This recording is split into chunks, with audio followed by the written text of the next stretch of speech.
ഓസ്ട്രേലിയക്കെതിരായ T20 പരമ്പരയിലെ രണ്ടാം മത്സരത്തിൽ സഞ്ജു സാംസണെ മൂന്നാം നമ്പറിൽ ബാറ്റിംഗിനായിരുന്നു ടീം ഇന്ത്യ പരിഗണിച്ചത്. ഇന്ത്യൻ ടീമിന്റെ ഈ ഒരു നീക്കത്തെ ശക്തമായി വിമർശിച്ചുകൊണ്ട് രംഗത്തെത്തിയിരിക്കുകയാണ് ഇർഫാൻ പത്താൻ. സഞ്ജുവിനെ ബാറ്റിംഗ് ഓർഡറിൽ മുകളിലോട്ടും താഴോട്ടും ഇട്ട് തട്ടിക്കളിക്കുന്നത് ഒട്ടും ഫലപ്രദമാവില്ലെന്നാണ് ഇർഫാൻ പത്താൻ പറയുന്നത്. ഓസ്ട്രേലിയക്കെതിരായ രണ്ടാം T20യിൽ ഇന്ത്യക്ക് ഒട്ടേറെ തന്ത്രപരമായ പിഴവുകൾ സംഭവിച്ചുവെന്നും ഇർഫാൻ പത്താൻ പറയുന്നുണ്ട്. T20 ടീമിൽ ഏത് സ്ഥാനത്ത് ബാറ്റ് ചെയ്യാൻ ഏത് കളിക്കാരനും വഴക്കമുണ്ടെന്നത് ശരിയാണ്. പക്ഷേ അതിനർത്ഥം ടീമിലെ കളിക്കാർക്ക് നിശ്ചിത റോളുകൾ വേണ്ടെന്നല്ല. ഓപ്പണർമാരൊഴികെ ആർക്കും T20 ടീമിൽ സ്ഥിരസ്ഥാനം ഉണ്ടാകില്ലെന്ന് അറിയാത്ത ആളല്ല ഞാൻ.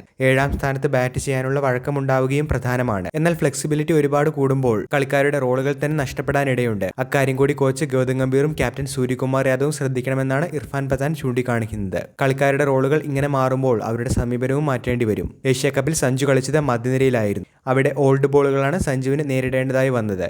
ഓപ്പണറായി ഇറങ്ങുന്നതിൽ നിന്ന് തീർത്തും വ്യത്യസ്തമാണിത്. ഓപ്പണറായി ഇറങ്ങി 3 സെഞ്ചുറികൾ അവൻ നേടിയിട്ടുണ്ട്. ടീമിലെ റോളിനെക്കുറിച്ച് ഒരു കളിക്കാരന് വ്യക്തതയില്ലാതെ വരുമ്പോൾ അയാൾ കൂടുതൽ ആശയക്കുഴപ്പത്തിലാവുകയാണ് ചെയ്യുന്നത്. അത്തരം ഘട്ടങ്ങളിൽ ടീമിന്റെ ശക്തമായ പിന്തുണ ആവശ്യമാണ്. സഞ്ജുവിന് ഇപ്പോൾ ആ പിന്തുണ കിട്ടുന്നുണ്ട് എന്നത് ശരിയാണ്. എന്നാൽ 3-4 മത്സരങ്ങളിൽ നിറം മങ്ങിയാൽ ആ പിന്തുണ നഷ്ടമാകുന്നതും കാണാം. സഞ്ജുവിനെ സംബന്ധിച്ച് ഉചിതമായ റോൾ ടീം മാനേജ്മെന്റ് നൽകണമെന്നാണ് ഇർഫാൻ പത്താൻ രണ്ടാം T20ക്ക് ശേഷം പ്രതികരിച്ചത്. പത്താന്റെ ഈ ഒരു അഭിപ്രായത്തോടെ നിങ്ങൾ യോജിക്കുന്നുണ്ടോ? സഞ്ജുവിനെ ബാറ്റിംഗ് ഓർഡറിൽ അങ്ങോട്ടും ഇങ്ങോട്ടും വേണ്ടി തട്ടിക്കളിക്കുന്ന ഈ ഒരു സമീപനം തീർച്ചയായിട്ടും BCCI സഞ്ജുവിനെ പുറത്താക്കുന്നതിനായി സമീപിക്കുന്ന മറ്റൊരു രീതിയാണെന്ന് നിങ്ങൾക്ക് തോന്നിയിട്ടുണ്ടോ? അഭിപ്രായങ്ങൾ കമന്റിൽ പറയുക. വീഡിയോ അവസാനിക്കുന്നു. പുതിയ ക്രിക്കറ്റ് അപ്ഡേറ്റുകൾക്കായി ചാനൽ ഇപ്പോൾ തന്നെ മറക്കാതെ സബ്സ്ക്രൈബ് ചെയ്തു വെച്ചേക്കുക.